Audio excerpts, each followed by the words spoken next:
أعوذ بالله من الشيطان الرجيم.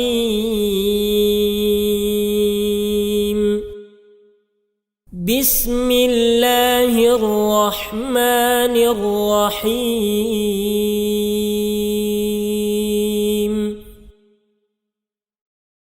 والنازعات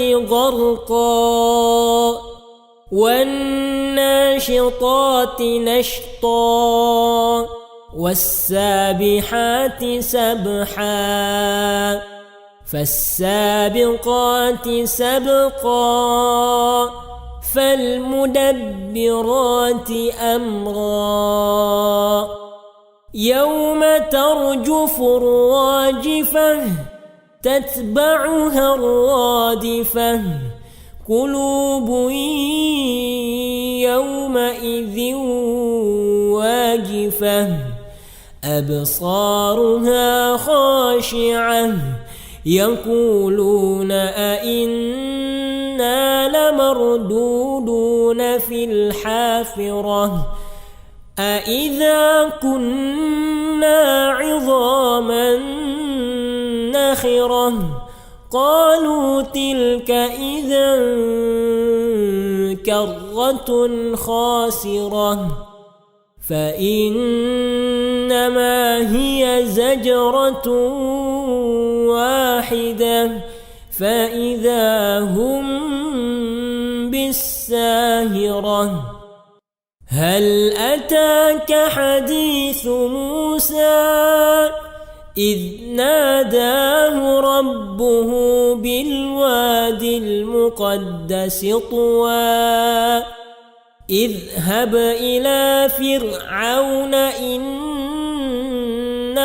طغى فقل هل لك إلى أن تزكى وأهديك إلى ربك فتخشى فأراه الآية الكبرى فكذب وعصى ثم أدبر يسعى فحشر فنادى فقال أنا ربكم الأعلى فأخذه الله نكال الآخرة والأولى إن في ذلك لعبرة لمن يخشى أأنتم أشد خلقا أم السماء بناها رفع سمكها فسواها وأغطش ليلها وأخرج ضحاها والأرض بعد ذلك دحاها أخرج منها ماءها ومرعاها والجبال أرساها متاعا لكم ولأنعامكم فإذا جاءت الطامة الكبرى يوم يتذكر الإنسان ما سعى وبرزت الجحيم لمن يرى فأما من طغى وآثر الحياة الدنيا فإن الجحيم هي المأوى وأما من خاف مقام ربه ونهى النفس عن الهوى فإن الجنة هي المأوى يسألونك عن الساعة أيان مرساها فيم أنت من ذكراها إلى ربك منتهاها إنما أنت منذر من يخشاها كأنهم يوم يرونها لم يلبثوا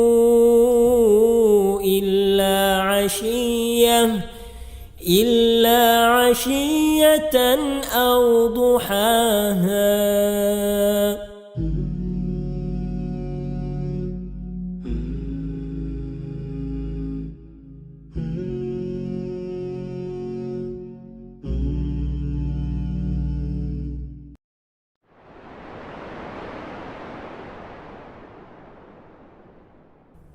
أعوذ بالله من الشيطان الرجيم.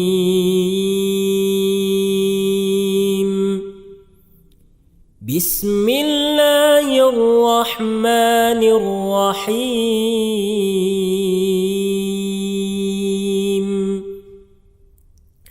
عما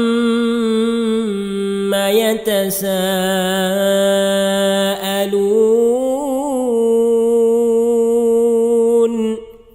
عن النبأ العظيم الذي هم فيه مختلفون كلا سيعلمون ثم كلا سيعلمون ألم نجعل الأرض مهادا والجبال أوتادا وخلقناكم أزواجا وجعلنا نومكم سباتا وجعلنا الليل لباسا وجعلنا النهار معاشا وبنينا فوقكم سبعا شدادا وجعلنا سراجا وهاجا وأنزلنا من المعصرات ماء ثجاجا لنخرج به حبا ونباتا وجنات ألفافا إن يوم الفصل كان ميقاتا يوم ينفخ في الصور فتأتون أفواجا وفتحت السماء فكانت أبوابا وسيرت الجبال فكانت سرابا إن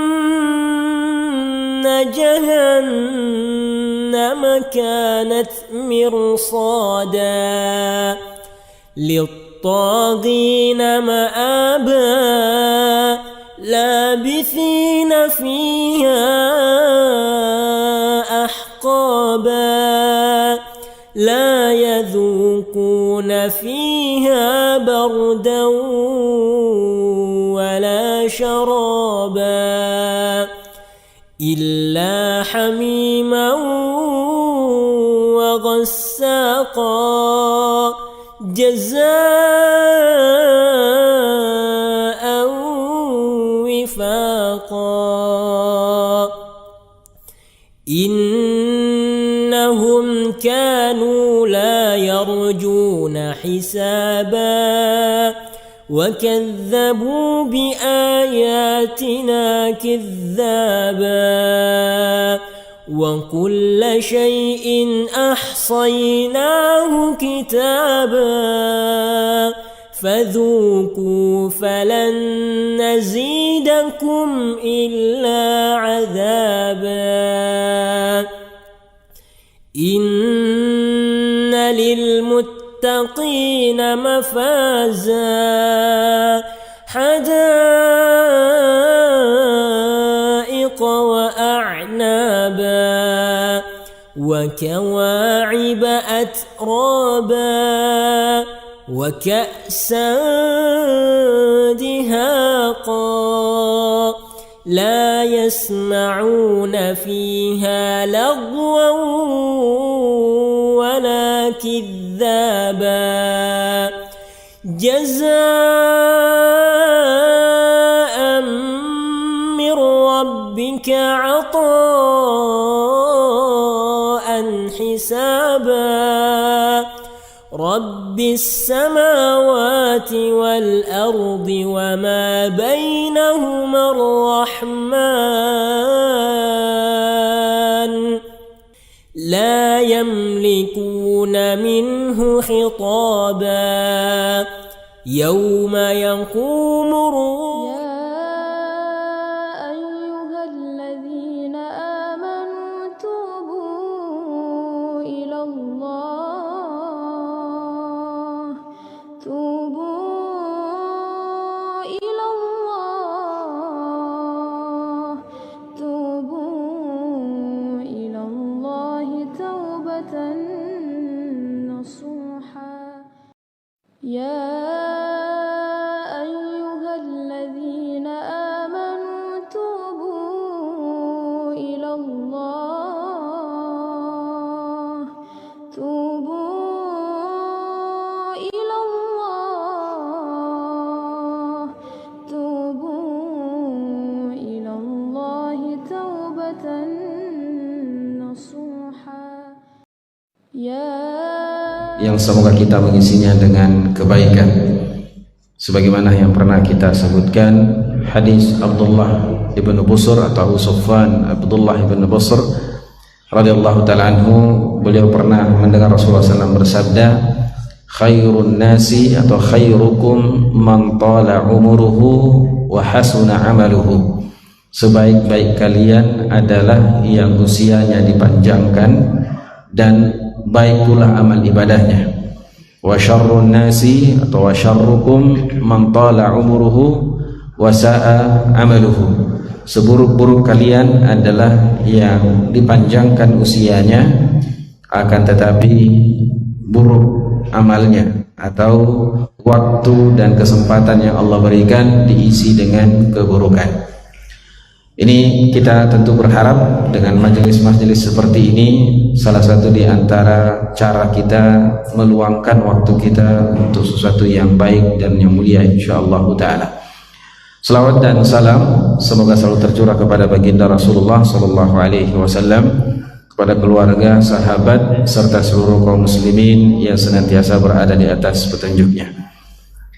Sebagaimana biasanya, sebelum kita memasuki pembahasan baru kita dalam Kitab At-Tauhid ini, yang insya Allah malam ini kita akan masuk pada bab kelompok-kelompok yang mengingkari atau yang bermasalah dalam masalah iman kepada takdir. Namun sebelum itu, sebagaimana biasanya kita angkat satu masalah yang terkadang hangat, entah itu hangat di kalangan sebagian orang atau hangat di kalangan para penuntut ilmu. Karena terkadang ada satu masalah bagi sebagian orang biasa-biasa saja, sudah biasa, tapi ternyata di kalangan penuntut ilmu hal ini perlu dikaji, hal ini perlu dibicarakan, dikaji ulang dan seterusnya. Di antaranya adalah tabe Pak dia agak terganggu sedih. Saya sudah lupa apa saya mau bilang. Di antaranya adalah hal yang selama ini di Piala Dunia, kalau pekan lalu kita angkat tentang mencintai orang yang tidak seiman dengan kita, tetapi karena kita suka cara main bolanya. Sekarang akhir-akhir ini atau 2 hari terakhir ini kami membuka dan baca beberapa postingan dan sekaligus membuka beberapa fatwa ulama tentang sujud syukur di lapangan atau sujud syukur ketika selesai menggolkan ya, atau ya, berhasil ya, memenangkan sebuah pertandingan yang sifatnya duniawi. Apakah ini dibolehkan atau tidak? Dari sekian fatwa yang kami baca dan dari muhadarah ceramah-ceramah masyayikh, diantaranya Syekh Abdul Aziz At-Tarifi fakallahu asarah, dan ulama-ulama yang lainnya, kami secara pribadi untuk saat ini menyimpulkan ternyata ada perbedaan cukup besar di antara para ulama muasirin, ulama kontemporer saat ini dalam menyikapi atau memberikan hukum, menjelaskan hukum tentang sujud syukur di lapangan saat cetak gol atau saat menang, apatah lagi jika sebenarnya bukan kita yang menang tapi klub atau negara yang kita dukung yang menang. Ya, tadi malam itu banyak sujud syukur padahal dia bukan orang Argentina ya. Padahal juga sebelum menang itu juga duba-duba sampai hampir ada yang pingsan ya. Sudah 2-0 begitu ya. Saya tidak lihat secara langsung, cuma paginya baru saya lihat. Tapi yang jadi masalah adalah sujud syukur itu. Kita bahas ada 2 masalah di sini. Sujud syukur bagi pemainnya sendiri dan sujud syukur orang yang tidak ada kaitannya dengan pemain. Dia hanya pendukung. Pendukung tidak dikenal juga. Ya. Di antara fatwa ulama kita, ya, di antaranya adalah Syekh Abdul Aziz At-Tarifi, kemudian beberapa situs-situs terutama yang dari Arab Saudi ya, secara umum itu hampir semua fatwa ulama mengatakan sujud syukur ketika cetak gol atau permainan menang dalam permainan sepak bola tidak disyariatkan atau tidak dianjurkan. Bahkan ada yang sampai menyebutnya laisa min ni'amil mu'tabarah, bukan dari nikmat yang dianggap sebuah nikmat yang harus disyukuri ya, karena banyak tentu pertimbangan-pertimbangannya. Terkait juga masalah syukur itu adalah ibadah yang juga memiliki syarat. Nah, sebagian memang ulama mempersyaratkan harus dalam keadaan suci. Ini mereka main bola tidak suci atau belum tentu suci. Belum tentu juga mereka menutup aurat. Sementara ketika sujud itu harus menutup aurat. Yaitu aurat laki-laki itu kan antara pusar dengan lutut. Sementara celana para pemain bola ini di atas lutut. Yang ketiga adalah menghadap ke arah kiblat. Nah, ini mereka sujud syukur atau arah kemana dan seterusnya. Ini diantara pertimbangan ya, pertimbangan sebagian ulama sehingga mengatakan laisa masyru'an, tidak disyariatkan. Adapun dengan alasan ini adalah supaya tidak merasa ini kita karena keahlian tim, keahlian pelatih dan seterusnya, tetap mengembalikan kalau ini adalah nikmat dari Allah. Maka kata sebagian ulama yang kami baca fatwanya itu, ini orang yang sujud syukur, kita tidak menyalahkan sujud syukurnya, tetap dia sujud syukur kepada Khalik yang Maha Penguasa. Tetapi yang menjadi masalah adalah sebab dia sujud syukur. Sebab dia sujud syukur adalah gara-gara sesuatu yang bukan sesuatu yang yang dianggap sesuatu hal yang besar di dalam nikmat dalam Islam. Ditambah dengan beberapa contoh yang ini saya angkat saja dulu, nanti terakhir insya Allah saya simpulkan secara pribadi. Di antara contoh adalah di masa Rasulullah SAW itu juga ada perlombaan, ada lomba memanah, ada lomba panahan, ya, ada lomba kuda dan seterusnya. Kalau lomba renang saya tidak tahu apakah ada di zaman Rasulullah SAW, tapi dalam riwayat Umar bin Khattab radhiyallahu taala beliau menyebutkan 3 itu, ya, memanah, naik kuda, sama berenang. Ya, tapi apakah sudah ada di zaman Rasulullah SAW? Wallahu ta'ala. Nah, ini sudah ada. Bahkan di masa Rasulullah SAW itu ada latihan perang, latihan main pedang di dalam masjid lagi. Nah, ini juga menjadi pembahasan terkhusus itu, apakah boleh masjid dijadikan sebagai latihan, ya, latihan untuk yang sifatnya syariat. Ya, di masa Rasulullah SAW pernah kaum Ansar atau para sahabat itu berlatih main pedang dalam masjid, dan Aisyah ikut menonton apa yang dipertandingkan itu, dan yang menang tidak ada istilah sujud syukur, ya, cukup mengucapkan alhamdulillah dan membesarkan Allah Subhanahu wa taala, dan semuanya mengembalikan semua ini adalah karena taufik dari Allah Subhanahu wa taala, tanpa sujud syukur, karena sujud syukur memiliki syarat-syaratnya. Ini pendapat yang pertama. Pendapat yang kedua dari Dubai, ya, Ittihad ulama, kalau dari Dubai juga mengatakan batil, ya, sujud syukur itu batil, ya, ketika di lapangan.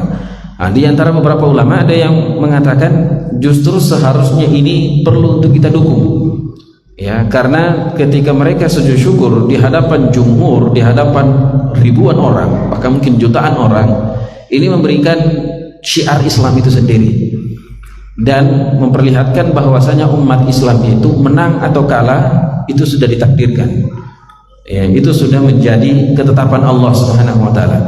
Maka ketika mereka mendapatkan kemenangan sujud syukur, alhamdulillah. Mereka kalah tidak juga sampai menangis keluar lapangan. Ini hanyalah dunia, ini sementara, dunia sementara, akhirat selamanya. Ini slogan siapa ini? Ya. Ada seperti itu. Jadi menganggap bahwasanya ini justru harusnya ditasjih, harusnya diperlihatkan. Dan kita tahu dalam dunia sepak bola, nah ini beliau larinya ke situ sebenarnya. Kenapa harus bersyukur? Karena dunia sepak bola bukan sekedar dunia permainan bola, tapi di dalamnya adalah bisnis besar. Ya, di dalamnya adalah bisnis besar. Nah, beliau memulai dari hukum bisnis, hukum main bola. Semua ini adalah hukum asalnya mubah. Ya, hukum asalnya adalah sesuatu yang boleh selama tidak melanggar aturan, melanggar syariat dan seterusnya. Nah, ini semua ini itu mereka dibayar. Ya, sampai ada kan komentar-komentar dia menang itu wasit yang memimpin pertandingan antara Argentina dengan Prancis tadi malam itu wasitnya dibayar. Ya iyalah, kalau tidak dibayar ngapain juga jadi wasit? Ya, semua orang dibayar, sampai pemain juga dibayar. Ya, yang penting jangan disuap, itu saja. Nah, terlepas dari itu bahwasanya ini ternyata di dalamnya bukan cuma sekedar menang atau kalah, tetapi di dalamnya adalah bisnis. Nah, ketika dia menang, otomatis bisnisnya besar, menang, dan dia bersyukur kepada Allah karena bisnisnya menang. Nah, dia mengambil, atau ulama ini mengambil dari sisi itu, sehingga mengatakan boleh, bahkan menganjurkan sujud syukur, ya, ketika menang atau ketika mencetak gol. Dari dua pendapat ini, saya secara pribadi ini untuk sementara, ya, kami juga baru sementara mempelajari, membaca, tapi untuk saat ini kami secara pribadi dan tidak mewakili siapapun, ya, tidak mewakili Dewan Syariah, tidak mewakili istiba atau apa, ini hanya pendapat pribadi setelah membaca beberapa fatwa-fatwa ulama kita. Saya secara pribadi tentu ini jika benar dari Allah Subhanahu wa taala, dan jika salah Allah wa rasuluhu bari'ani minhu. Melihat dari fatwa ulama, kami tidak mengambil fatwa baru, hanya melihat dari fatwa ulama yang ada, bahwa sebaiknya memang tidak perlu sujud syukur, tetapi jangan terlalu berbangga diri, menyombongkan diri, dan mengatakan ini adalah keahlian saya, ini hasil latihan saya, dan seterusnya. Semuanya dikembalikan bahwasanya ini adalah takdir, taufik dari Allah Subhanahu wa taala. Apatah lagi dalam dunia sepak bola ini juga tidak lepas dari perjudian dan yang lainnya. Sehingga tetap kita meyakini bahwasanya kemenangan ini adalah dari Allah Subhanahu wa taala, dan untuk sujud syukurnya, ya, tidak semua nikmat itu harus disyukuri. Ya, ada nikmat-nikmat cukup bukan alhamdulillah, meyakini bahwasanya tanpa sujud syukur, karena sujud syukur memiliki syarat-syarat tertentu. Namun juga bagi yang sujud syukur itu juga tidak kita ingkari, apalagi jika memang merasa inilah di antara nikmat yang baru dan nikmat yang mungkin tidak pernah dirasakan sebelumnya. Karena di antara dianjurkannya sujud syukur itu adalah ketika mendapatkan sesuatu yang baru. Ya, kalau nikmat yang sudah terbiasa, yang sudah tiap saat kita rasakan, Nah, itu cukup dengan pujian kepada Allah Subhanahu wa taala, meyakini semua dari Allah tanpa perlu sujud syukur.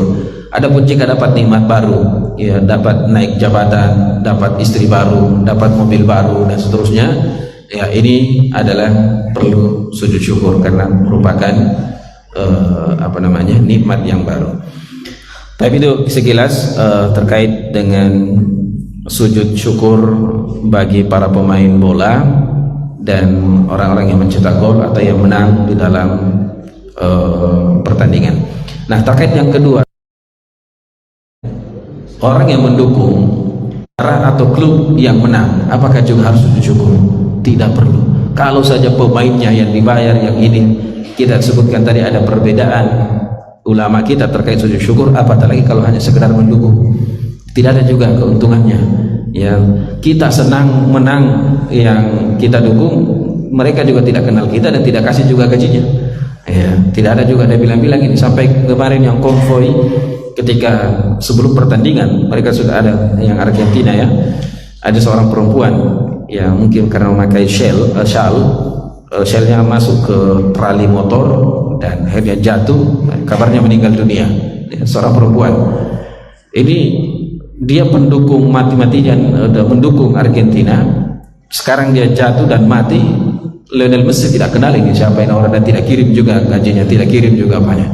Jadi tidak usah sujud syukur, ya, tidak usah terlalu berbangga dan tidak usah bikin konten kasih nangis-nangis temannya, ya, kayak si Tuming dan siapa itu, ya, waktu kalah Portugal itu juga saudara kita Tuming dengan si Abu bikin sesuatu yang cukup membahagiakan sebagian orang, tapi sebaiknya hal-hal seperti ini perlu disampaikan bahwasanya tidak usah, ya, membuat hal-hal yang membuat akhirnya suasana antara kita itu biasa terjadi sedikit clash karena perbedaan klub atau perbedaan negara yang kita dukung. Piala dunia telah berlalu, sekarang kita berebut piala akhirat, ya. Siapa yang terbaik di antara kita adalah man tala umruhu wa hasuna amaluhu.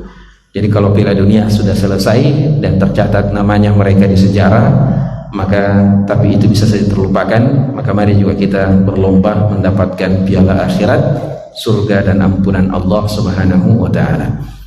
Tapi kita masuk pada pembahasan baru kita dalam Kitab At-Tauhid, yaitu bab yang cukup panjang ini pembahasannya. Nanti kami lihat apakah akan detail kita bahas atau cukup poin-poin pentingnya saja terkait dengan takdir. Salah satu di antara pembahasan yang dhalla fihi katsirun minan nas, sebagian manusia itu tersesat di dalamnya. Ulama atau yang pernah kami baca ada 4 permasalahan yang manusia itu banyak di dalamnya bermasalah. Asma wa sifat dan sifat-sifat Allah Subhanahu wa taala. Yang kedua adalah tentang takdir. Ya, yang ketiga adalah tentang iman. Dan yang keempat adalah tentang sahabat. Ya, tentang sahabat ini maksudnya ke Syiah ini.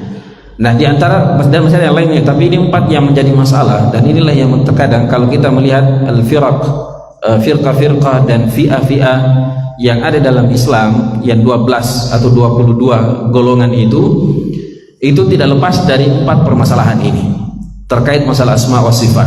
Dan di situ akan ada nanti Jahmiyah atau ada nanti Mu'tazilah, ada Asy'ariyah dan seterusnya, ada Sunnah dan yang lainnya. Terkait masalah takdir juga ada 2, ada Jabariyah, ada Qadariyah. Ini yang paling 2 kubu yang paling berseberangan.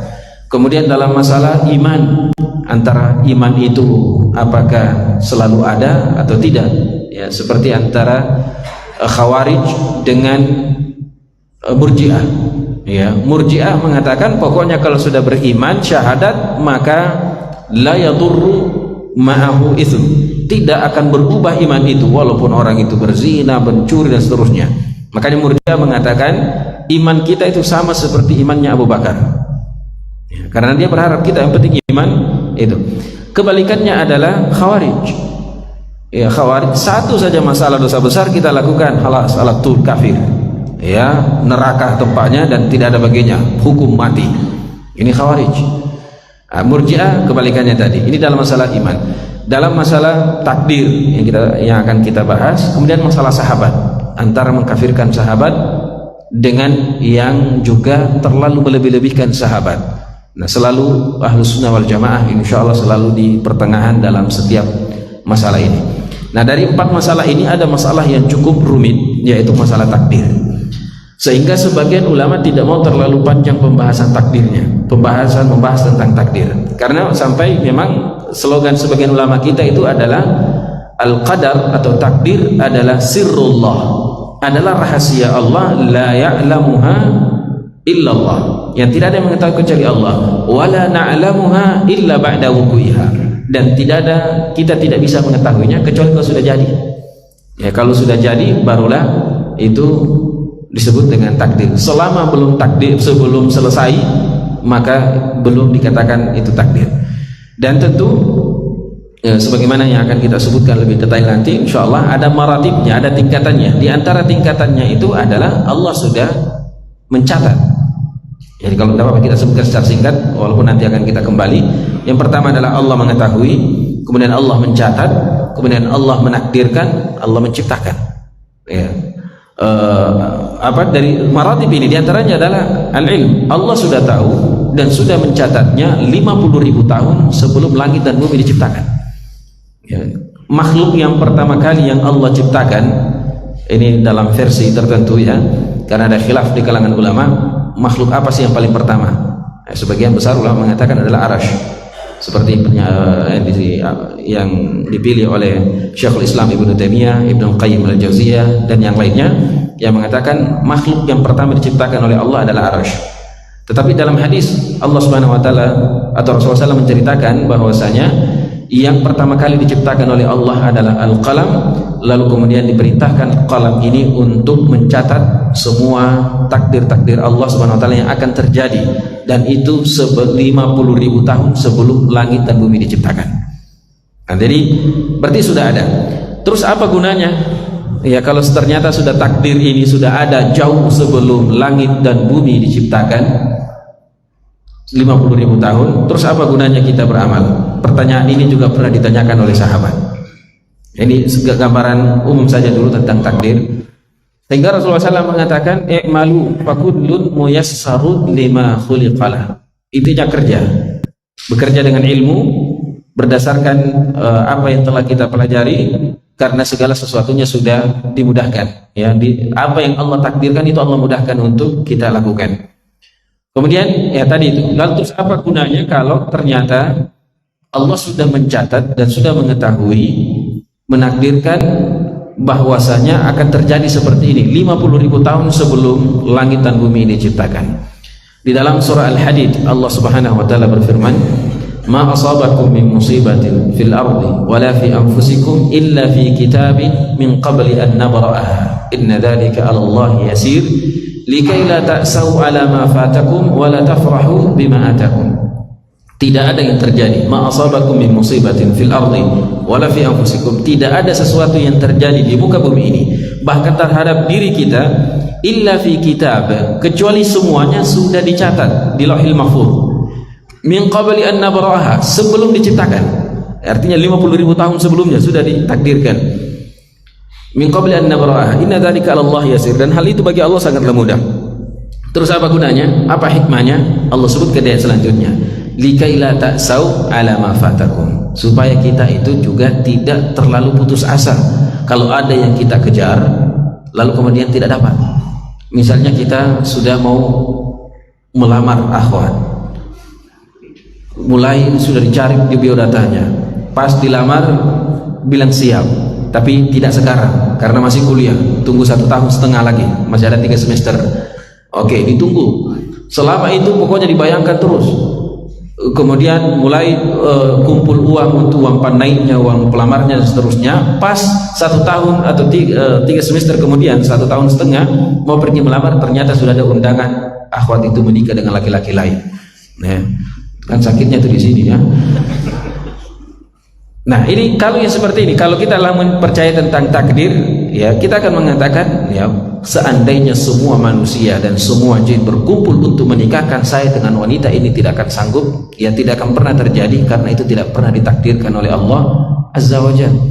Ya, tapi terkadang juga ya sudah seperti itu, pada ujungnya orang itu menikah dan setelah menikah ternyata bermasalah, ternyata kembali juga jodohnya ke kita. Ya takdir, jadi memang dia dijodohkan untuk kita tapi bukan saat ini, nanti kemudian setelah dia menjadi jandanya orang, ya kan memang terkadang juga janda jauh lebih menarik daripada gadis, ya. Baik. Kemudian terakhir tentang takdir sebelum kita masuk kepada pembahasan orang-orang atau kelompok-kelompok yang mengingkari takdir. Takdir ini adalah di antara rukun iman yang paling ditekankan. Kalau kita membaca hadis Jibril, kalau kita teliti dalam membaca hadis Jibril itu, ketika pembahasan iman, Rasulullah SAW menyebutkan rukun iman itu hanya di awalnya saja dengan kata iman. Ketika ditanya mal iman, apa itu iman? Antu'mina billahi wa malaikatihi wa kutubihi wa rusulihi wal yaumil akhir. Lalu kemudian pas untuk takdir, Rasulullah mengulangi kalimat iman, wa antu'mina bil qadari khairihi wa syarrihi. Padahal yang 5 sebelumnya itu cukup satu kata iman saja. Anda beriman antu'mina billah wa malaika. Ya, tidak ada kalimat antu'mina billahi wa tu'mina bil malaika wa tu'mina bil yaumil akhir. Tu'mina itu tidak ada bil kutub, atau hanya satu kali diulangi antu'mina billahi wa malaikatihi wa kutubihi wa rusulihi wal yaumil akhir. Tapi ketika pembahasan takdir, Rasulullah SAW mengulangi wa antu'mina bil qadari khairihi wa syarrihi. Dan Anda harus beriman kepada takdir, terbaik itu takdir buruk ataupun takdir yang baik. Nah, ini menunjukkan bahwasanya iman kepada takdir ini adalah sesuatu yang sangat penting. Nah, dalam masalah takdir ini ada 2 makna yang biasa disebut dengan takdir. Yang pertama adalah iradatullahi asy-syai'. Takdir yang dimaksud adalah apa yang Allah inginkan pada hal tersebut. Makanya kita biasa mengatakan saya tidak tahu takdir saya besok itu bagaimana. Maksudnya adalah apa yang Allah inginkan besok, ya. Kita tidak tahu, walaupun Allah tahu apa yang Dia inginkan. Kemudian al-muqaddar, bisa juga terkadang ketika takdir itu disebut maksudnya adalah bukan sekedar iradah, bukan sekedar keinginan Allah, tetapi apa yang menjadi keputusan Allah besok, apa yang menjadi keputusan dan yang menjadi bagian kita di esok hari. Ini yang biasa disebut dengan takdir juga. Baik, jadi takdir ini ada 3 kelompok di dalamnya. Terkait keimanan kepada takdir ada 3 kelompok. Yang pertama adalah al-jabariyah, al-jahmiyah. Yang kedua adalah al-qadariyah, al-mu'tazilah. Dan yang ketiga adalah ahlus sunnah wal jamaah. Adapun yang pertama adalah al-jabariyah, al-jahmiyah. Jabariyah ini maksudnya adalah jabar itu terpaksa. Jadi pemahaman jabariyah itu adalah semuanya itu atas kehendak Allah dan kita manusia tidak punya kehendak sama sekali. Sampai makan dan minumnya kita itu Allah semua yang ngatur. Kita tidak punya pilihan. Jadi seolah-olah sampai ada bahasanya mereka itu, kita ini adalah boneka mainannya Allah. Itu bahasanya sampai begitu, ya. Artinya boneka mainannya Allah, mau Allah bikin apapun kita tidak punya pilihan. Boneka kan tidak punya pilihan. Jadi yang menggerakkan tangan itu bukan karena keinginan saya menggoyangkan tangan, itu Allah, keinginan Allah. Dan nanti kita sebutkan beberapa dalil Al-Quran yang mereka angkat menjadi dalil, karena mereka juga bukan orang yang tidak tahu dalil. Justru karena ada dalil makanya dia memahami seperti ini. Cuma ya seperti itu, cara memahami dalil juga harus benar. Di antaranya adalah misalnya wa ma ramaita idh ramaita walakinnallaha rama. Wahai Muhammad, ketika engkau melempar atau memanah bukan kau yang memanah tapi Allah yang memanah. Ya. Kemudian juga dalam ayat yang lain misalnya Allahu khaliqu kulli syai'. Allah yang menciptakan segala sesuatu. Allah yang menciptakan apa yang kalian kerjakan. Wa yakhluqu ma taf'alun, dan Allah menciptakan apa yang kalian lakukan. Nah, ini di antara dalilnya, nanti insyaallah kita bantah satu persatu dalilnya itu secara singkat saja. Jadi Jabariyah itu adalah orang yang memahami, meyakini bahwasanya kita manusia tidak punya kendali, tidak punya masyiah, tidak punya iradah. Semuanya adalah Allah semua yang atur. Orang berzina itu maunya Allah, orang mencuri itu maunya Allah, orang pergi merampok itu maunya Allah. Manusia tidak punya pilihan di situ. Ini namanya Jabariyah atau Jahmiyah, Jahm bin Safwan. Jahmiyah itu adalah nisbah kepada Jahm bin Safwan yang disembelih oleh khalifah ya ketika di bulan suci, di bulan Idul Adha. Ketika beliau ambil setelah khutbah Idul Adha, beliau mengatakan, kaum muslimin, kalian sembelihlah hewan kurban. Adapun saya akan sembelih orang yang namanya Jahm bin Safwan ya, yang memunculkan fikrah atau pemikiran yang tidak baik di dalam Islam. Dulu masa-masa dulu itu kalau ada yang liberal sedikit disembelih semua. Kemudian at-taifah ats-tsaniyah, kelompok yang kedua adalah al-qadariyah al-mu'tazilah. Ini kebalikannya, yang mana al-qadariyah mengatakan semua adalah kehendak kita. Allah tidak punya kehendak di situ. Allah tidak memiliki iradah. Semua yang kita lakukan itu pilihan kita. Allah tidak punya pilihan di situ. Alasannya adalah, masa Allah menginginkan juga kita berzina? Dia mestinya begini, ketika saya atau kita mau melakukan sebuah kejahatan, mau mencuri, masa Allah juga mau mencuri? Ada keinginannya di situ. Jadi mereka sebenarnya maunya adalah mentanzih, mensucikan Allah dari hal-hal seperti ini, sehingga menafikan segalanya, bahwasanya tidak ada unsur keinginan Allah di sini, semuanya adalah keinginan makhluk. Jadi mereka kalau di sini mengisbat takdir atau qadar, tetapi semuanya atas kehendak manusia dan tidak ada kehendak Allah Subhanahu wa taala. Bahkan dari qadariyah ini, gulatnya atau orang yang kelompok yang paling ekstrimnya dalam qadariyah itu memahami bahwasanya Allah tidak tahu apa yang dilakukan oleh hambanya. Sampai memahami seperti itu, bahwasanya Allah itu sebenarnya tidak tahu kalau Abdullah atau si fulan atau Fir'aun itu bakalan kafir nanti. Allah tidak tahu itu kalau iblis membangkang nanti. Itu sampai seperti itu ya, diantara sebagian ghulatnya. Maka segala sesuatu yang dilakukan oleh manusia itu adalah kehendak manusia dan tidak ada kehendak Allah di dalamnya. Bahkan Allah tidak tahu apa yang dilakukan oleh manusia. Ta'ala Allahu amma yaqulun. Ini kelompok yang kedua. Kelompok yang ketiga adalah Ahlus Sunnah wal Jamaah, yang mana mereka ini adalah kelompok pertengahan yang tidak menafikan takdir atau keinginan manusia, tapi juga mengkaitkan atau mentakyid, membatasi bahwasanya apa yang diinginkan oleh manusia itu tidak lepas dari keinginan Allah. Wa ma tasyauna illa ayyasha Allahu rabbul alamin. Faman syaa minkum falyu'min wa man syaa minkum falyakfur inna a'tadna lil zalimina naran, dan seterusnya. Jadi Ahlussunnah wal Jamaah dalam hal ini mengambil kedua-duanya, memberikan porsi masing-masing. Manusia memiliki kehendak, karena kalau manusia tidak memiliki kehendak, untuk apa Allah memerintahkan? Ya, kalau semuanya adalah paksaan atau semuanya adalah sudah menjadi pilihan Allah dan tidak ada pilihan manusia. Dan juga tetap memberikan bahwasanya Allah tidak ada sesuatu pun yang terjadi di muka bumi ini kecuali atas dasar ilmu Allah. Allah sudah mengetahui, Allah sudah menakdirkan, bahkan sudah mencatat, sebagaimana dalam maratibu al-qadar yang insyaallah akan kita jelaskan di pertemuan-pertemuan yang akan datang. Baik, kita ambil beberapa dalil atau beberapa argumen dari kelompok-kelompok ini secara singkat saja, karena saya kira insyaallah masalah ini kita mudah-mudahan berada di jalan yang benar. Al-Jabariyah wal Jahmiyah sebagaimana kita sebutkan tadi, mereka berpendapat bahwasanya takdir itu adalah kita tidak memiliki pilihan, semuanya diatur oleh Allah Azza wa Jalla. Di antara dalilnya adalah Allahu khaliqu kulli syai'. Allah menciptakan segala sesuatu. Dan kita hamba dan apa yang kita kerjakan adalah makhluk. Jadi Allah yang menciptakan semuanya. Dalam ayat yang lain, wallahu khalaqakum wama ta'malun, dan Allah menciptakan kalian dan apa yang kalian kerjakan. Jadi semua ini adalah takdir Allah dan tidak ada kehendak manusia. Ayat juga yang kita sudah bacakan tadi, wama ramaita idz ramaita walakinallaha rama.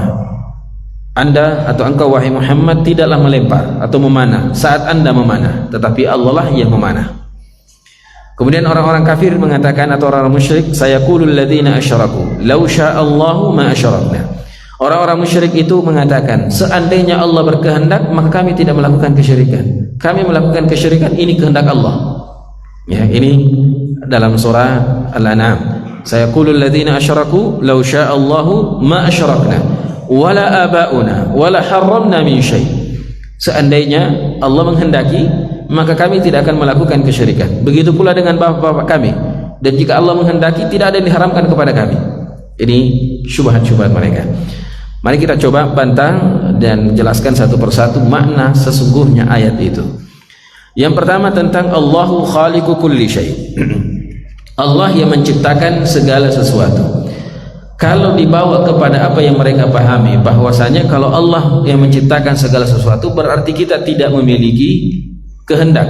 Tentu pemahaman ini akan bertentangan dengan banyak ayat dari Al-Quran, dan ayat tidak mungkin bertentangan antara satu dengan yang lainnya. Maka makna dari Allahu khaliqu kulli syai' adalah memang tidak ada sesuatu yang lepas dari penciptaan Allah. Tetapi dalam hal ini Allah juga memberikan masyiah, Allah juga memberikan iradah, Allah juga memberikan kesempatan orang untuk memilih. Dalam surah Al-Balad itu, alam naj'al lahu ainain wa lisanan wa syafatain wa hadainahu najdain. Ya, kami berikan petunjuk, kami berikan sesuatu di dalam hatinya untuk bisa melihat mana yang baik, mana yang buruk, lalu memilih mana jalan yang dia pilih. Jadi Allah tidak menciptakan manusia begitu saja lalu dilepas begitu saja. Afahasibtum annama khalaqnakum abatha. Allah tidak menciptakan kita sia-sia. Allah memberikan sesuatu. Allah memberikan alam naj'al lahu ainain. Allah berikan dua mata, wa lisanan wa syafatain, ada lidah, ada dua bibir, wa hadainahum najdain. Lalu Allah berikan ya fitrah secara manusiawi, dipasangkan dalam fitrah kita untuk melihat mana yang baik, mana yang buruk. Allahu nurus samawati wal ardh, mathalu nurihi kamishkah, sampai seterusnya. Yang dimaksud dengan ayat yang terakhir itu ada nurun ala nur yahdillahu li nurihi man yasha, adalah cahaya di atas cahaya. Maksudnya adalah fitrah, kemudian datangnya petunjuk. Artinya ada beberapa masalah tanpa datangnya ayat Al-Quran, tanpa datangnya ini, fitrah manusia sudah tahu ini baik, ini buruk. Lalu kemudian jika datang lagi Al-Quran memperjelas, maka nurun ala nur, cahaya di atas cahaya. Kan banyak itu, kayak seperti LGBT, kan secara fitrah yang masih suci, yang masih benar, itu tidak mungkin, ya, tidak mungkin mor ketemu mor, yang harusnya baut dengan mor, ya, dan tidak mungkin juga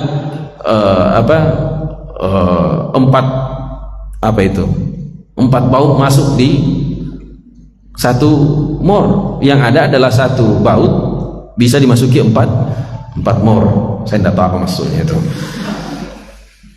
Ya, intinya secara fitrah manusiawi tanpa adanya Al-Quran ataupun hadis, walaupun kita sangat butuh dan tidak bisa lepas dari Al-Quran dan hadis, tapi ada namanya fitrah. Tanpa dengan fitrah ini kita sudah tahu ini hal ini buruk, ini hal ini sesuatu yang baik. Maka nurun ala nur, ya, seandainya fitrah kita sudah masih suci, lalu kemudian datanglah Al-Quran, datang hadis yang sesuai dengan fitrah kita, maka itulah nurun ala nur, yahdillahu li nurihi man yasha. Nah, di sini jadi Allahu khaliqu kulli syai', Allah menciptakan segala sesuatu, tetapi juga memberikan pilihan, memberikan keinginan dan iradah kepada manusia. Bahkan Allah Subhanahu wa taala menyandarkan amalan itu kepada hambanya. Berarti hamba itu yang melakukan dan menginginkan. Wa itsabatuhu alaih, bahkan memberikan pahala jika dia melakukan sesuatu yang baik, dan memberikan dosa atau hukuman jika melakukan hal yang buruk. Wa kulluha min indillah, semua itu memang dari Allah, tetapi kita punya pilihan. Walau kana mujbaran 'alaiha ma kana li-idhafati 'amalihi ilaih, dan seandainya itu adalah sesuatu yang dipaksakan, artinya kita tidak punya pilihan, terus apa gunanya ada azab dan ada pahala? Ya, ada azab, ada pahala karena di situ ada pilihan. Ya, kita diberikan pilihan. Wa amma qauluhu ta'ala, kita ambil tidak semua ayatnya, yang sangat penting saja, tentang wa ma ramaita idh ramaita. Ini karena yang paling masyhur juga diangkat. Wa ma ramaita idh ramaita walakinnallaha rama. Tidaklah engkau melempar atau memanah wahai Muhammad ketika engkau memanah, kecuali Allah yang memanah, tetapi Allah lah yang memanah. Nah, kalau kita mau detail dalam ayat ini, pertama Allah menisbatkan ar-ramyu kepada Nabi Muhammad juga. Wa ma ramaita idh ramaita, ya, berarti Rasulullah yang memanah atau para sahabat yang memanah, tetapi yang menentukan dan mengenai sasaran memang bukan kita. Ya, kita hanya bisa memanah, tetapi sasaran itu tepat pada sasaran itu adalah taufik dari Allah. Jadi wa ma ramaita idh ramaita walakinnallaha rama. Kata para ulama kita adalah, maksudnya di sini adalah kalau pekerjaannya itu Rasulullah yang kerjakan, fi'lun Nabi, beliau yang memanah, tetapi yang membuat panah itu sesuai dengan sasaran yang ingin ditembak, dipanah dan seterusnya, itu Allah yang yusaddid khutahu rumahu. Allah lah yang mengarahkan ya kemana arah panah itu dan kepada siapa dia sampai. Ini tadi saya qulul ladzina asyraku, yaitu mereka mengatakan bahwasanya orang-orang musyrik itu mengatakan, seandainya Allah menginginkan, kami tidak akan melakukan kesyirikan. Kami, bapak kami, nenek moyang kami tidak akan melakukan kesyirikan kalau seandainya Allah menginginkan hal tersebut. Ini kan dalilnya. Maka Syekh Muhammad bin Shalih Al-Utsaimin mengatakan justru ayat ini adalah hujjah atas mereka. Kenapa tidak disambung di ayat selanjutnya? Di ayat selanjutnya Allah Subhanahu wa taala mencaci mereka atau menghinakan mereka karena apa dalil yang digunakan ini tidak benar. Kadzalika fa'ala alladziina min qablihim. Begitulah juga orang-orang yang dilakukan sebelumnya. Wa ma 'ala ar-rasuli illa al-balaghul mubin. Tetapi sudah ada rasul yang diutus, mereka yang tidak menggunakan akalnya tidak mengikuti rasul. Jadi jangan salahkan bahwasanya saya melakukan hal ini karena kehendak Allah. Ya, jangan sampai seperti di zamannya Umar bin Khattab, ada orang mencuri, ya, ditangkap lalu ingin dihukum oleh Umar bin Khattab radhiyallahu taala anhu. Pencuri itu mengatakan, wahai Amirul Mukminin, wahai pemimpinnya kaum muslimin, Anda ingin menghukum saya atas sesuatu yang Allah sudah takdirkan. Saya ditakdirkan oleh Allah mencuri, kenapa Anda mau potong tangan saya? Dan ini adalah takdir Allah. Ya, Umar bin Khattab langsung ambil parang, dia potong tangannya. Tapi ini juga takdir dari Allah ini. Nah, jadi makanya sebagian ulama kita mengatakan tidak boleh menyebutkan takdir dalam masalah maksiat. Ya, kenapa mencuri? Maaf, sudah takdir. Ya, kenapa mencurang? Kenapa ini dan seterusnya? Ya, sudah takdir. Nah, ini selalu pak takdir yang disalahkan. Padahal tidak boleh, ya. Sampai ulama kita mengatakan tidak boleh beristidlal, menjadikan takdir sebagai dalil dalam melaksanakan sebuah keburukan. Tapi kita boleh menjadikan takdir itu untuk bersabar, ya, ketika ditimpa musibah. Ya, ketika terjadi ini kita mengatakan qadarullah, qadarullahi wa ma syaa fa'al, juga bisa dibaca qadarallahu wa ma syaa fa'al. Ada dua lafaz riwayatnya, maknanya hampir sama. Qadarullah, takdir Allah. Ya, qadarullahi wa ma syaa fa'al, itu takdir Allah. Kalau qaddarallahu wa ma syaa fa'al, Allah menakdirkan. Jadi hampir sama saja. Tapi kalau mau baca qadarullah, ya, juga bagus. Qaddarallahu juga bisa. Demikian karena waktu yang membatasi kita, insyaallah di pertemuan selanjutnya kita jelaskan dalil-dalil dari kelompok yang kedua dan bantahannya, serta kemudian kita ambil kelompok Ahlus Sunnah wal Jamaah insyaallah. Subhanakallahumma bihamdik, asyhadu an la ilaha illa anta, astaghfiruka wa atubu ilaik. Wa akhiru da'wana alhamdulillahi rabbil alamin. Wassalamualaikum warahmatullahi wabarakatuh.